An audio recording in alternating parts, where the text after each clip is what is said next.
I was looking what Dr. Blanton, Smiley Blanton, who is a colleague of Dr. Norman Vincent Peale, what he said about fear. He said, fear is the most subtle and destructive of all human diseases. Ladies and gentlemen, fear kills dreams. Fear kills hope. Fear put people in the hospital. Fear can age you. Fear, ladies and gentlemen, can hold you back from doing something that you know within yourself that you're capable of doing, but it will paralyze you. And it seemed like you're in a hypnotic spell. And I ask you a question, what is the benefit? What's the benefit of allowing fear to hold you back? What's the benefit of giving up on yourself, of not stepping out on life and taking life on? What is the benefit for you? What's the plus in that? It's one of the things I had to ask myself. So I didn't want to make any mistakes. I wanted everybody to like me. I wanted to be perfect the first time I did something. It's not going to happen. You're going to make some mistakes. You're going to hurt some folks' feelings. You're going to create some enemies whenever you decide that you want to begin to take life on. You've got to ask yourself, how long am I going to allow this to hold me back? I like what Zig Ziglar says. He said, fear is false evidence appearing real. That is an illusion that we create in our mind. It is a state of mind that can be changed. So let's look at how we can begin to take some steps to restructure that fear, to begin to expand our visions of ourselves, to begin to increase our self-esteem. Webster said that self-esteem means confidence and satisfaction in oneself. Look at your life right now. Whatever you've done up to this point in time, your life is working. Whatever you have produced, it came out of you as a result of the kind of person that you have become. It's a result of your choices. It's a result of your consciousness. Now you have to ask yourself, are you satisfied with what you have produced? Is this what you want? Would you like for things to be better than this? Do you believe that you deserve better than this? Or are you content? This is it. You don't have to do anything else. That you already resign yourself in life and say, well, I'm happy. I'm not starving like the people in Calcutta. Are you allowing yourself to get off the hook like that? Or do you believe somewhere in the back of your mind or in your heart that there's some other great work for you to do? There's something else that life has for you. And that's why you're here. How do we handle this fear factor? How do we increase our self-esteem? You have to begin to fortify yourself. How do we do that? I believe that you have to begin to consciously monitor your inner conversation and start talking to yourself. Start building yourself up. Sometimes the only good things you will hear about you are the things that you say to you. Now I hit that note, it just gives me a chill. But anyhow, that many of us go through life being great pretenders. We should get an Academy Award.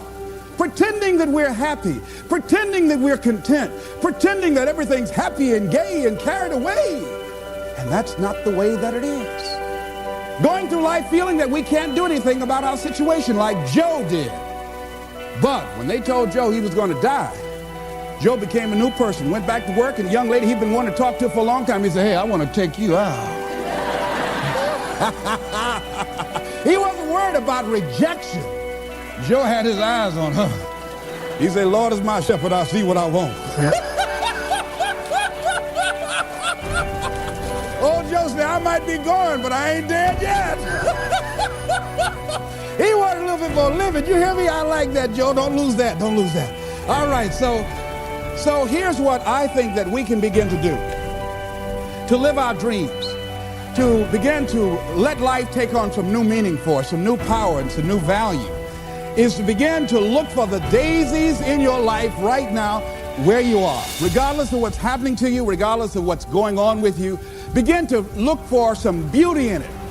Begin to look for some lessons that you can learn from where you are and what you're going through. See, the volcano. See, when Joe jumped into the volcano, and he eventually did that with a young lady that fell in love with him, they were thrown out of the volcano and they survived. Think about that. Now, see, I think that when you decide to take a leap, and you handle the challenges that you're facing. Read something about fear. That's one of the things that keeps us from beginning to live life.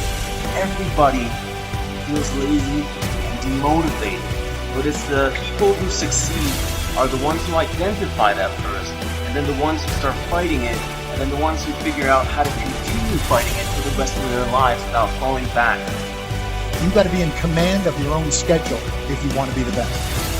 Look at your schedule now. Pull it out. Look at your everyday life. Where are you spending your time? Is it more performance-oriented, or are you preparing for that day of performance?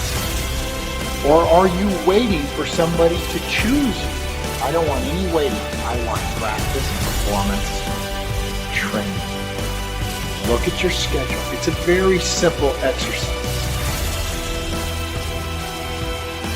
I tell you this, if success was just a joyride, there would be far more successful people.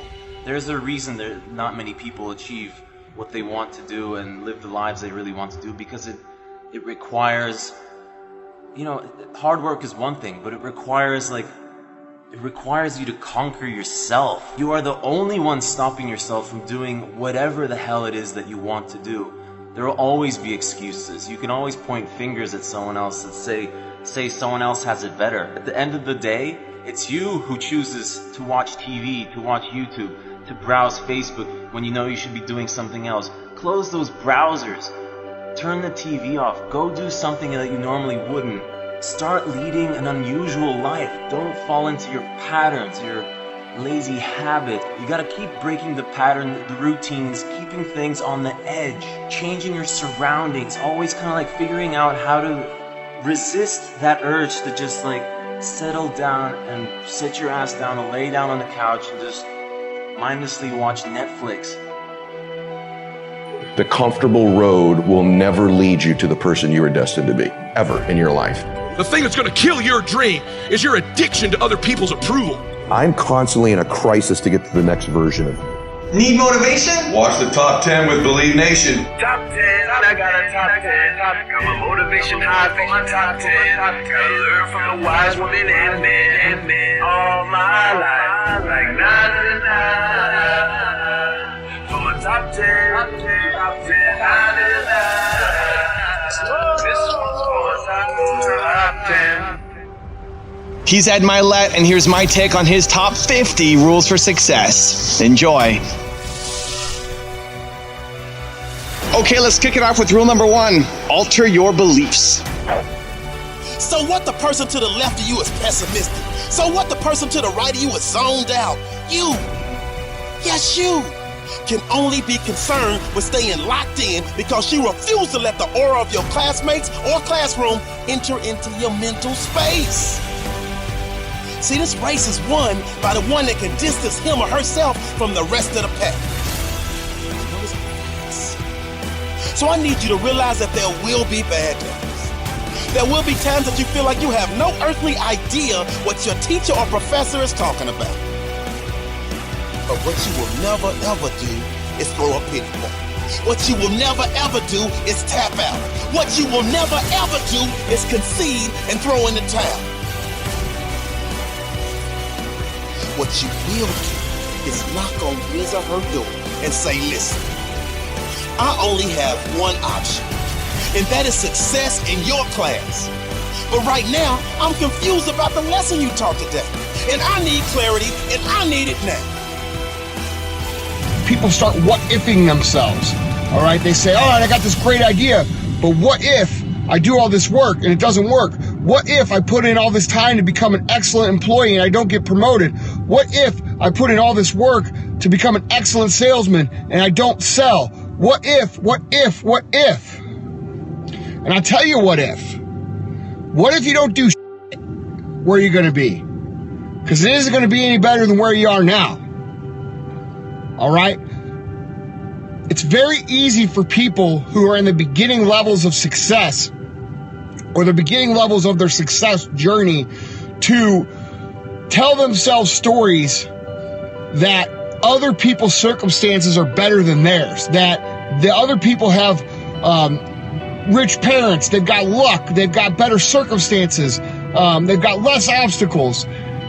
And they say, and I understand, that, if you just do the work, you'll get the result.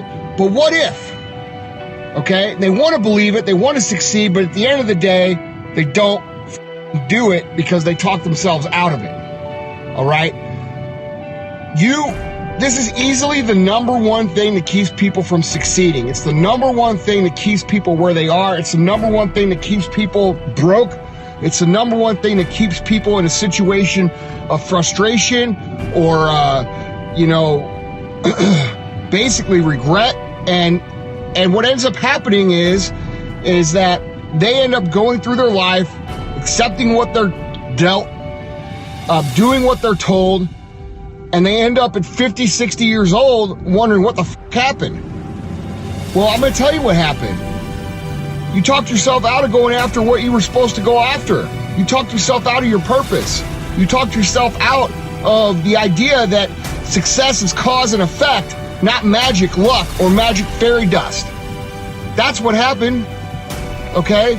And that's the number one thing that keeps people from succeeding. It's the what-if story that they tell themselves over and over and over again as to why they can't move forward and other people can. Why, if they do the work, it still isn't going to work out. Success is easy, guys. It's easy. It's making a plan and executing the plan every day. It's that easy. It's that easy. Okay? And people will be like, Andy, it's not that easy. There's got to be luck to it. My friend, he created the Super Snuggie snowball machine, and it made $100 million in one day. Well, you ain't your friend. You're a regular dude just like me, and I'm telling you, and you can choose to believe whatever the you want to believe, but the reality is this. Make a plan, work the plan. Make a plan, work the plan. Make a plan, work the plan. And whenever the plan doesn't work, you change the plan. That's called failure. It's called learning a lesson. It's called adjusting. On the run. You are not going to have a perfect plan from start to finish just because you thought of an idea. That's reality. Okay, so when we talk about the what-if story you're telling yourself, the what-if story you're trying to justify your fear with, it's bullshit. It's bullshit. If you do the work and you do it for a long enough time and you have at least average intelligence, you will be successful. Period. End of story. Now you can accept that, or you can go out and you can look for all the little exceptions. You can look for the glory stories, the guys who make millions of dollars in 1 year, which they don't. It doesn't happen to the average guy. You can go out there and say, oh, they got lucky. Look, that's all luck. It's all luck. Or you can accept the fact that for people who don't get lucky like us, that there is a way to still do it, which is to make a plan and execute the plan and do that relentlessly, consistently over the course of 10 years, and you'll be where you want to be. All right? I'm not a smart person. I'm not overly intelligent. I just make a list every day and execute on it. I don't worry about what if. I don't think about what if I do this and it doesn't work out the way I want. I know that it'll work out in some way, and because I'm smart enough to adjust the plan on the way, I know that it will at least end up somewhere close to where I want to be. It's not that hard. Quit overcomplicating it. There are no what ifs. If you do the work, the result will be there. Period.